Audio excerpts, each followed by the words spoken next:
Roy Thompson farms and ranches with his wife Meredith and their 3 children near Casca, South Dakota.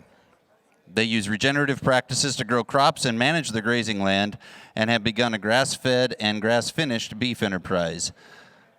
Roy credits consuming regeneratively grown food with curing his Crohn's disease. He says, I started watching YouTube videos featuring Gabe Brown. What he was saying about regenerative agriculture and soil health made sense to me. At the end of one of the videos, Gabe included his phone number, so I called it, expecting a secretary or someone else to answer. Instead, it was Gabe himself who picked up.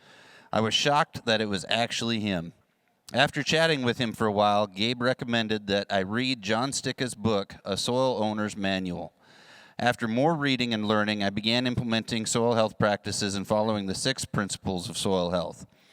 Roy and wife Meredith also started looking to stack enterprises by raising grass-fed and grass-finished beef, using adaptive stewardship grazing methods to maximize soil biology and improve nutrient density of their beef. Roy says Meredith wasn't initially sold, but then she tasted some steaks and burgers from their own cover crop finished beef. She said, "This is all right. I can definitely eat this beef." So that got me really excited, says Roy.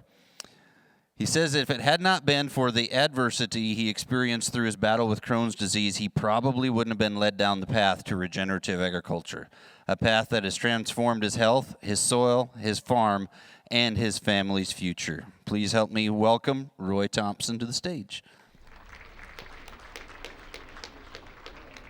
Thank you very much. I sure appreciate it. I'm honored to be here and honored to get to speak today. I do enjoy talking, and I know I only have half an hour, so I'll try to be brief. And I've got a lot of pictures, so feel free to come up and ask questions later. I do want to put out a caveat that I don't have enough credentials to be speaking on composting. This is literally was our first year doing it. I can tell you what not to do, and I can tell you what's worked within the first year, and I can explain kind of the direction we're headed with it and what I see as being the best added benefit. So I'm eager to get to speak today, and I thank you for being here.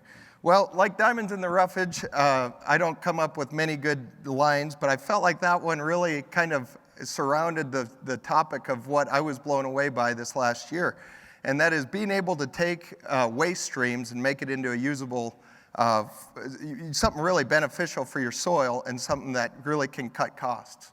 I was really shocked by learning about it. I learned about it at Green Covers Nexus. I talked to Zach Wright down there and Ryan Naus and talked to them about, they're the biologists. They know all the ins and outs of everything. And so I was just completely going off of what I had learned. And then I hired a guy named Zach Wright to help us get down this path. And I'll put his contact information at the end as well. But composting is really neat as it can turn a waste stream into a rich, usable material, brings balance back to improve our healthy soil and make it healthier, improve our sociobiome, feed the side of the plants and biology that rarely gets fed. So oftentimes, 28% or nitrogen or more of a commercial fertilizer can really cover up a lot of sins, it seems like. And when you take some of that away, you really realize how your soils are not functioning very well. Oftentimes, the thing that really interested me about it was the suppression of weeds and how as we get a better fungal component to our soils, a lot of the weeds won't even germinate, and it really suppresses that germination of those weed seeds. And highly fungal compost helps digest the organic material and unconstipate our soils, as Zach Wright would say. So what really kind of got my light bulb moment going was when I looked at my PLFA test on my healthiest soil that I had and seen that I literally had very poor protozoa to bacteria ratio. It said here over on this side, it says 0 protozoa detected. And what was interesting to me about that is I didn't even know what a protozoa was. So I was really a complete novice. And I just had really got to thinking that, man, if our soils need to be better balanced, and it's highly bacterial because of synthetic inputs and the way I'd been farming, and I'd been really focused on soil health here, I'd been integrating livestock, but yet still didn't have some of these ratios where I needed them, I needed a little bit of help to get down this path. And so what I learned is, after coming back from the Nexus last year at Green Cover Seeds Nexus down in Omaha, I came back and I said, Meredith, we've got to hire a soil biologist and get us down this path. Well, by March, Zach was able to come out and help us get going. He said, if you really need a compost pile within the next 45 days, you want to do a thermophilic pile first. And he just was a huge help. He brought a little starter kit, I guess you'd say, and it was some of his culture that had been extracted. He brought his culture, we extracted it, and we started inoculating the compost pile we were going to make here. One thing that I was so intrigued by, and the thing that actually made me think it was something I could do, was talking about extracts. So when you think compost, maybe you think long windrows of being turned every so often and watered where it breaks down, then finally you go and you take manure spreaders and spread it out over as many acres as you can and get down a lot of ton per acre. And then that totally replaces a lot of nutritional needs for the next few years. Well, for me, I didn't think we could really get over 1,000 acres of what I was wanting to do with compost in this time frame. And that's when I learned about the extracts that you can do. You can grow these piles, you can let them cook down, you can increase the biology in them and put worms in them and really get a good functioning compost, and then living compost, I should say, and then extract that biology and then go out and either treat your seed with it, which is probably one of the most beneficial things to do with them, or to spray it on with your sprayer, and we'll get into that later. So this was our first day. We just took a woven wire screen. This was the first scoops we were starting to put in there. We had some, I'll show you what we put in, but we had some straw, we had wood chips, we had alfalfa hay, we had soaked grain, lots of different things for that. But compost, this is kind of what I already said. This is a good way to scale it. It's something that we didn't have to worry about spreading tons and tons of compost over the acres. Our thermophilic pile was finally made. We did grass hay, we did alfalfa, we did wood chips, we did, like I say, soaked non-GMO corn, we did soaked oats, and that was kind of our nitrogen source we kind of mixed in. Every layer we put on, we inoculated with Zach's starter culture to kind of get the biology stimulated and going. This is our bioreactors that we also did that same day in March when it was raining, freezing, sleeting, one of the worst days to start growing compost. And then we did do a compost windrow as well that we're working on. So this was some of the material we started using. I tried to use horse manure for a thermophilic compost. It just had a lot better nitrogen source than using, at this time when cattle are in the feedlot and stuff, their manure wasn't quite like Zach wanted to use. So we used horse manure, and it kind of had a, I apologize, lost my name tag. I kind of had a storage, part of my barn there was really where we'd kept our horses during the winter, so they kind of had them concentrated in there, and that's where I scooped it from. I also got wood chips delivered because I didn't have a wood chip or anything. And then down here was just some composted chicken manure that we had from our coop setting out in our trees. And I don't know if this video is going to play. This is when we were getting started. These are all the piles. Zach's explaining how we're going to use them all. I just ran them out with a bale processor. We got these IBC totes from a Hutterite colony that had just been using, they were just iodine totes. They had no chemical in them whatsoever. And I like to encourage people to start there because you don't want any residual chemicals killing your biology. And so just having iodine in there, we rinsed them, we cut the tops off, we drilled holes in the top of the lid before we took those pipes out of the middle. And we drilled holes, we took the pipes out, we cut it, and let that fall down into the middle of the IBC tote. We put rocks underneath to kind of uphold that, a bit of a screen underneath there so that the water could drain through, because the Johnson Sues are very wet. You make sure that as you're putting them into the bioreactor, that it's very, very wet and moist. And so you want to drain that leachate off each day if you can. Here's another video, just more of the same. It might even be the same one. No, there we go. There's our grain. There's our wood chip pile. Just kind of, we set it up in our yard, and we just kind of grabbed from different piles as we started loading these things. And we did use all of this stuff. It's crazy to think that if this stuff fit in one thermophilic and 4 Johnson Sioux bioreactors. So here's, like I said, some of the things we use for the thermophilic pile. I won't read through it. You guys can see it or take a picture of it if you'd like. The percentages, honestly, aren't as big of a deal. For the thermophilic, you do want to keep your manure or your nitrogen source a little lower because I nearly burned my garage down with our thermophilic pile. I was at a coalition meeting down in Pierre, It was a 2-day meeting. It was our strategic planning meeting, and I was down there, and I said, Zach told me when he left, he said, okay, this is your baby for 22 days. After 22 days, you won't ever have to look at it again until you're ready to use it. I said, great, sounds exactly like what I need. We were calving at the time, calving heifers, so I was around the yard a lot, so I was constantly checking temperatures, and I hadn't had to turn it yet. I checked it that morning before I left for Pier. It was about 100 degrees, seemed about perfect. And then I had my wife check it later that day, and it was 180. And he'd said we don't want it to get much over 160. You don't want it to go anaerobic. And so I texted Zach on my way home. He said, you better turn that when you get home. So it was dark. I kept it in the garage because it was so cold and it was so rainy and freezing. I just figured it'd be better in a shelter rather than out in the elements. So I pulled it out, untarped it, turned it, put it back in the garage, and the next day temperature was good. It was about 130, and I went to the second day of the meeting, and then that night I made sure Meredith was checking it sooner so that we didn't let it get to quite 180, because he said you want to be very careful if it gets up to those temperatures because it can combust. The Johnson Sue's ingredients are a little different, highly carbon, low nitrogen, and it was wood chips, straw, corn stalks. I had some non-GMO corn stalks that we used. Alfalfa hay, fresh cut grass, if you're doing it in the spring, is really nice. That's a good nitrogen source. And then just chopped grass hay. And I'll see here, I'm not sure if I have it. I didn't take it because it was dark when we were doing it, but I put it all in a feeder wagon.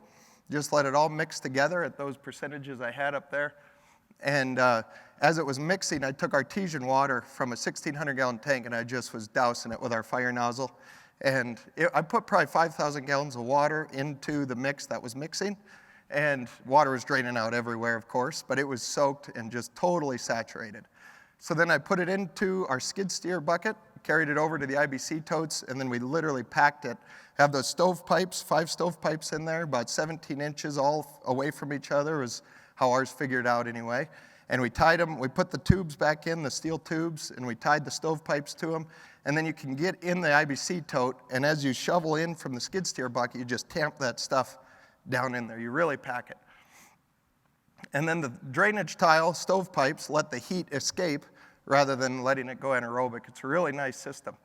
A good water source, you don't want to use real water. There's things you can do if that's all you have, but if you have a well water or artesian water, it's a better option to go with. You just get a couple big thermometers, and then when the temp is right, usually below 130, then you can add red wiggler worms, add those in there, and let them go to work. You can see here a few of the differences. The thermophilic has a little higher end source. They're very cheap to make, and it's just real straightforward. So here's what the IBC totes look like with the stovepipes in, and I've got a bucket of compost there that it got dark on us. We mixed it. We filled a couple, and then the next morning we were going to finish loading the IBC totes. And I just put them inside of my garage. I don't know if you all can see this picture here. There's 4 IBC totes in there. That's all I started out with for this year. And we just kind of watched them. I left them in there. They're still in there, in fact, because I didn't want them to freeze through the winter, so I was going to have a heated garage. I was going to have everything set. But after talking with Zach this fall, he said that he doesn't mind it freezing over the winter. It'll wake back up in the spring. You can add worms in again. You can add some more straw and let it get kind of stimulated again before you're ready to use it. Just because it's really hard, especially if we start doing 20 of these things, it's going to be really hard to keep it in a heated shop somewhere. This is our thermophilic pile over here. We tarped it, wrapped it real tight. The reason I strapped it to the garage is because it tipped over.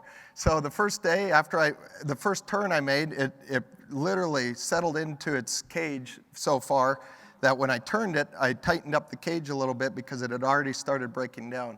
And so since I tightened up the cage, it got taller, and literally by the last scoopful, it all tipped over.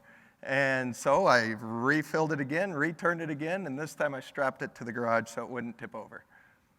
And then we kept a sheet for what the temperature was each day, and it was nice because being we had hired Zach, he would let me text him each day what the temps were, and then he could have a really good idea of how it was behaving and when I was going to need to turn it, when I was going to need to water it.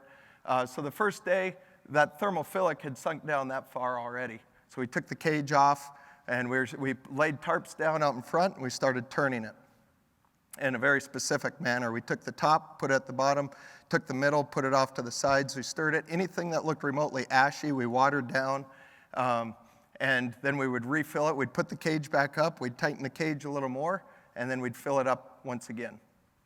He said you want to make sure that this was about 70% in the thermophilic, and that's just a simple squeeze test. You grab a handful of it, squeeze as tight as you can. If the water pools in your knuckles, that's about 50%. If it drains down your arm, that's 60 to 70%. He said if it drains down your wrist, that's 60. If it drains down your arm, that's 70. And obviously, if it just stays in a ball, that's about 40. And so it doesn't have to be exact. I think when I started going down this path, I watched a lot of YouTube. I watched a lot of Jay Young. I texted Jay Young a lot from over in western Kansas. And talked to him. He does a lot of videos on it. There's lots of different ways of doing it. The thing that worked well for us is it didn't have to be perfect. It didn't have to be exactly on time. It was a lot more margin of flexibility since we're running cattle and we're doing cash crops and we're doing other things. Zach let us know right away, this is a whole nother crop. You're taking care of this like it's another entity, like it's another enterprise. And I didn't love hearing that right away because we already had plenty of things to do. I didn't just want to be kept busy with more tasks of busy work. But this is just kind of what it looked like as I reach in and I grab a little handful to see what the moisture is. You can always water this from the outside. You don't have to, you can water it as you turn, but it's nice to water from the outside too. It'll really pull the moisture in. And so I was determining whether or not I had to turn it at this point. So one problem we did run into with our thermophilic is I came out one morning, I took the tarp off, and I saw nothing but this, what I would just consider mold. It has a very scientific term to it, and the exact kind it was, Zach knew from a picture. I didn't know. But what I noticed is it was all around I'll see here if you can see the video. It's kind of light in here, but it was just completely surrounded, and I was afraid it was getting a bad bacteria to it. I wondered if the fungal component was going to be okay. I wondered if I had ruined it. And at this time, the turn temps were 150 that he wanted me to turn at, so I figured I'd kind of messed it up a little bit. And so I realized I just learned that in your house, if you have mold growing around a window or if you have mold in your fridge and you need to clean it, don't spray bleach on it. That's one of the worst things you can do. And so I'd heard apple cider vinegar is the best way to take care of mold. So I went around with a spray bottle, and I asked Zach, he said, oh, I've never done it before, but you can sure try. So I went through with a high dose of apple cider vinegar and water, and I just sprayed the whole thing down, and it really did seem to make a difference. Here you can still see there's a little residual, but it is not actively growing. In fact, it's shrinking back, and I was just kind of trying to keep some of that in check. So where some of that fuzz was really thick, it had just kind of started to dissipate. And so I was happy with that. It worked out for what I was going for. It wasn't any longer, it wasn't growing anymore. So we got done with the thermophilic. I did all the turns that I needed to. I watered it when it looked ashy. When you're turning it, you only want to water the ashy looking parts. You don't want to saturate the whole thing like a Johnson Sioux. And then I would turn it and I'd let it set a while. And then after your temps come down from that thermophilic phase, when it gets about 160, that kills any weed seeds, any pathogen in there, it kills off. And then it's all of a sudden starting to come down in temperature and stabilize. And that's when you add it into a seed tote and put in red wigglers. And Zach had me take a pitchfork and poke a bunch of holes in the bottom. And I was like, okay, what's this for? And he said, well, you go and set that out in an understory where you have some old tree rows or something, set it there and let the worms come up through there. And I thought, oh, okay, that's what you think should happen in a perfect world, most likely. I don't know, Zach, I don't know if I buy it. Well, I set it out there, and sure enough, when I went to use it, it looked like this. So from that pile to this in 45 days was pretty incredible. And as the grass started greening up, as the life started coming back to the landscapes, this wasn't quite ready for me. I didn't have an extractor yet when I needed to use it for planting corn, so I actually bought some extract from another guy. And this here was, you can see mushrooms up here. I was finally getting ready to use it. I'd finally got an extractor lined up, but you can see mushrooms in the top. I'll see here if this video plays here. So to go from this to this was pretty exciting to see it actually become a usable form of, looks like just really good soil compost. I mean, it was turned into soil, topsoil, looked like.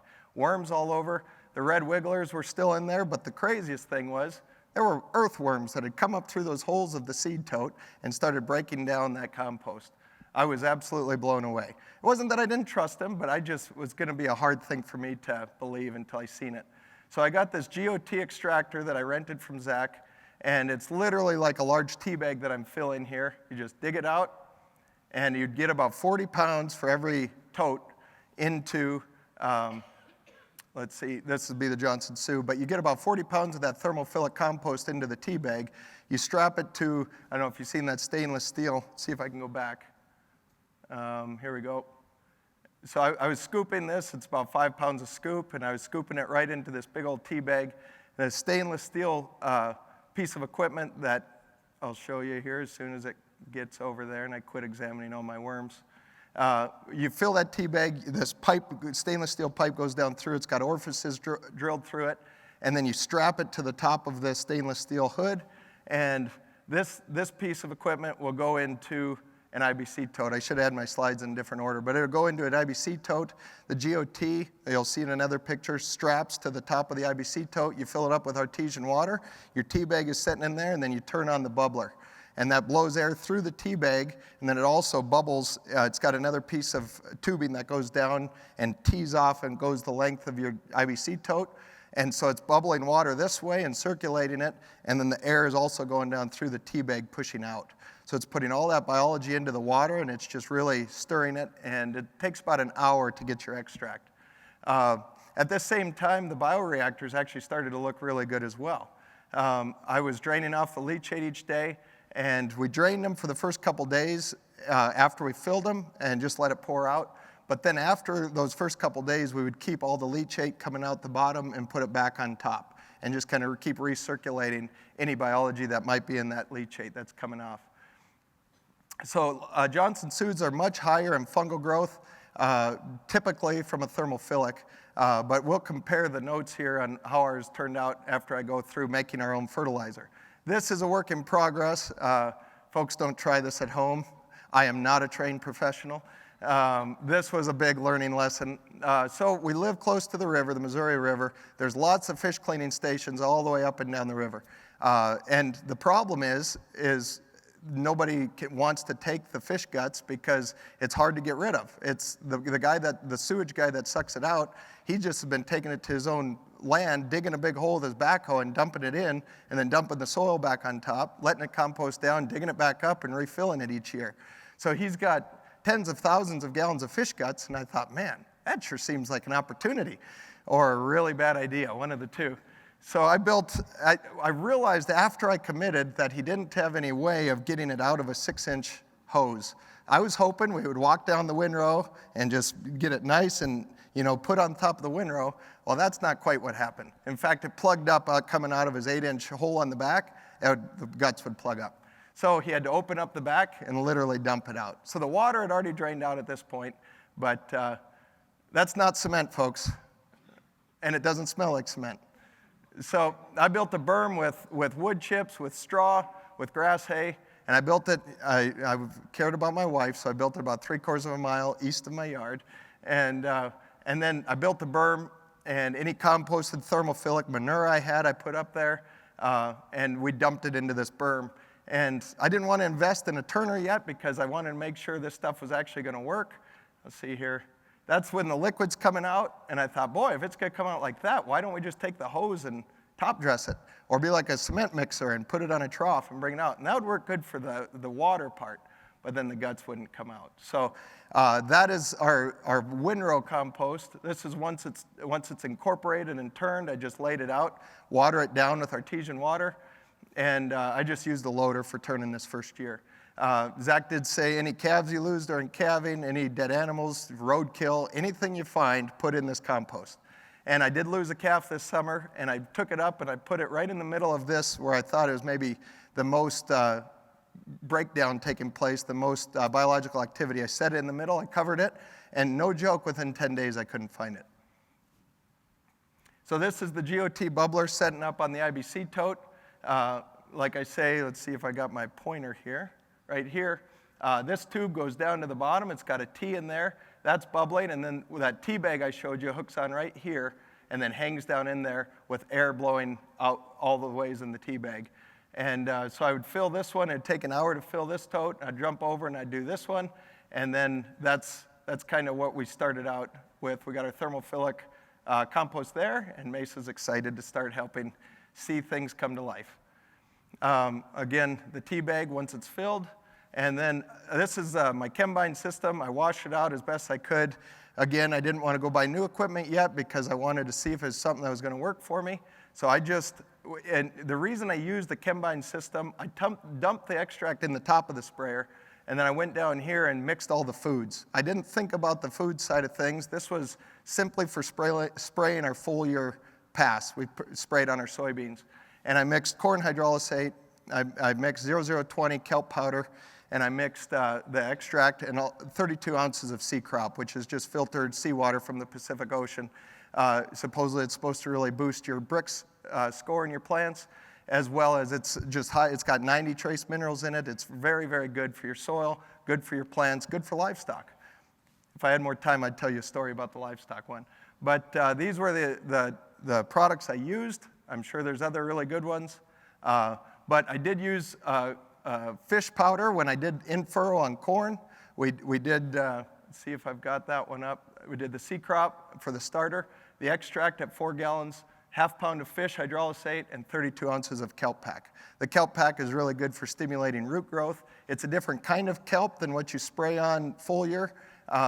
This kelp pack helps just for the roots. The kelp you spray on top works with the hormones of the plant to really get more of a bushy plant and to really utilize, for soybeans, for instance, he wanted me to use the kelp on that because it really, with the corn hydrolysate, works with the hormones of the soybean plant to drop that last tiller that's coming up and drop the energy going into that one that's not going to put pods on anyway, and really put test weight into the beans that are already there. You do that right at flowering, and we experienced good results. We did have about a 5 bushel increase from what was going from our neighbors right across the fence line on the soybeans this year, on that specific field. And I'm not attributing it just to this. We had a little bit of, I planted into a cover crop, and they were planting into millet ground, so that the straw had been taken off. So there was a little difference there as well. But I was excited to see that at least didn't go backwards, and it seems to have paid for itself. And that field that we sprayed it on, we went out and checked this fall, and we seen some biological activity there that was not there before we sprayed the foliar mix. This was starter in corn. I know some people are going to throw up by watching this because if you're a good farmer, you would never let this much green out there from the conventional mindset. But we like to integrate livestock right up to the point of planting. And I know a lot of people probably wouldn't like seeing that, but it was something I did on 80 acres. I wanted to see how it worked. And so he was planting at 7 gallons an acre using that mix I showed you earlier for just my starter. Truthfully, dollar for dollar, it was the exact same as using commercial, using the fish, using the kelp pack, and the sea crop and the extract and everything. But the seed treater is the most expensive part of the whole deal, and that's when you're using your compost for seed treating. You buy about a $30 hand sprayer pump and just treat it going up the air seeder. So this is what we did. We just got the wand right here, and this is oats that we were getting ready to plant. And it was just, I believe I want to say it was like 12 ounces of kelp pack and 4 ounces of extract. And that was treating the seed going up the air seeder. And then here, we started seeing in our oats this year, I'm going to go back. Right here, I'd never seen mushrooms underneath the canopy of my oats like I did this year. And I cut out the 28% going on the small grain, and I went through with my foliar pass and sprayed it just on the oats and the rye. And then we started seeing some other mushrooms come that we had never seen before. So this was just a video. I'm walking down in between the 10-inch spacing on the oats and seeing the different mushrooms. Some had died back, some are still there. And we did have good livestock integration on this field, but this was the exact field I showed you earlier that had zero protozoa, and the fungal balance to bacteria was really low, highly bacterial. So I know I'm running short of time. So in the fall, we went ahead and did our microscope test. We went and dug some corn plants. We cut off the rhizosheath of the biggest root. We extracted the biology off of it and looked at it underneath our microscopes. And it was super, super exciting to start seeing what is going on underneath the soil. Again, I'm new to the microscope, and I haven't got my own yet, but Zach brought his up. We went through it. We went through a lot of fields that didn't have the starter that I put down with the homemade starter. We just did one from the co-op on one field, and then that one didn't have hardly any of the protozoa or nematodes that we were looking for, and the ones that we had put this biology in certainly did. And you could sure tell where you had animal integration in those fields, you had a much higher good biology working together, good ratios. So we were very excited to see the evidence come through in the fall. This is the information. Rob Short tells where I got the plant foods. And then Living Soil Compost is Zach's number and his stuff there if you want to look it up. If you want to hire him, give him a call. He's super. He's got the heart of a teacher. He's really, really good. He's teaching my 6-year-old twins and 8-year-old daughter all about biology and what we're doing here. One thing I do want to say is the thing that stuck out to me the most in my first year of the journey with living compost and doing it in extract is for the Johnson Sues. I talked to Rick Clark down in Norfolk, Nebraska a month ago, and what he does is he uses some of the Johnson Sues just for treating his seed. And so he makes an extract, and you can treat 2,000 acres worth of seed with one Johnson Sue. And that's a great way of starting to incorporate it in furrow. Getting that biology just underneath the soil surface is probably your best bet. And then the foliar feeding is also a nice option if you have the opportunity. But it's so awesome that you can scale it, whether you're farming 1,000 acres of row crop like me or 20,000. I have heard stories of people farming 30,000 and still using compost extracts as much as they possibly can for all their seed treatment and for a lot of their foliar applications. I heard stories of the seed crop being sprayed on beans, and right across the fence they had aphid problems where they sprayed seed crop. The Brix ratings were higher and they didn't have any aphids. So that's something to consider. It's just a different way of thinking about things, maybe considering some things and reaching out to some of these people. The last thing I want to say is when I looked under the microscope and I saw what highly bacterial soil looked like, it looked chaotic. It was just bouncing off of each other. It was just humming with bacteria. When I looked in the Johnson Sue bioreactors that we took the samples out of, it was calm and flowing life forms. There's some bacteria. There's protozoa coming to eat the bacteria. There were nematodes coming to eat the protozoa. It looked incredible, and it just seemed calm. So I was thinking of highly bacterial soils, which so many of us deal with, and so low on fungal component in the life in the soil. Seeing that Johnson Sue and what can happen if we integrate it properly, it really seemed to make sense a lot that these bacteria are replicating so fast. If we can promote and stimulate the life of the protozoa, the nematodes, the different life forms that are going to be digesting those bacteria and putting them in the soil, it's going to be to all of our benefit. It's going to be able to cut inputs and increase yields, hopefully. This is my contact info. Again, I don't claim to know everything by any stretch of the imagination, but I've been blessed with the opportunity to get to know lots of people that know far more than I, so happy to point you in the right direction. And thank you so much for letting me speak.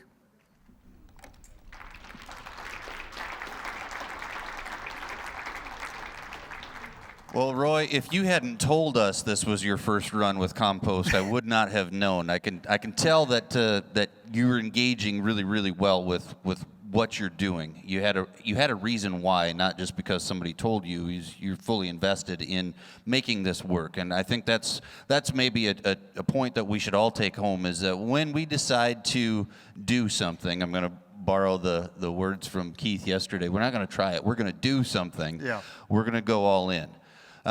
We are past time, but we're up against a break, so as people filter in and stuff, does anybody have a burning question that you want to ask? Maybe that would be for the benefit of the whole group.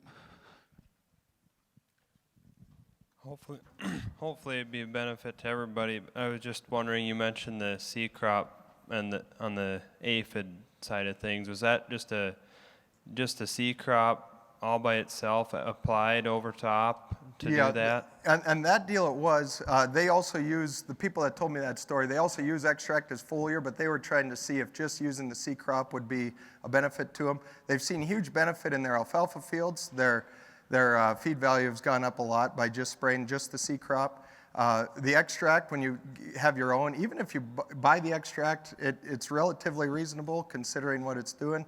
But if you can grow your own and extract it, it's a very cheap way of just adding it if you're going to do the pass anyway. And on top of that, then, how do you get C crop? I just imagine a tanker coming from the Pacific Ocean for a couple thousand miles to get here. Yeah, so you can get it. I bought mine over in, let's see, it was in Wessington I bought mine, but people have it. There's places in Minnesota that sell it. If you just Google C crop distributors, you'll find it. I can also get you contact information for that. But it comes in a 275-gallon shuttle, or if you find somebody that'll break it down into smaller amounts for you, you can do that too. But you can buy it by the shuttle. I did start using C crop as a mineral for my salt and mineral for my cows too. So. Well, as you were aware, Roy is on the Soil Health Coalition board. You have access to him on a regular basis. Thank you for sharing all that information, Roy. And one more round of applause. Thank you.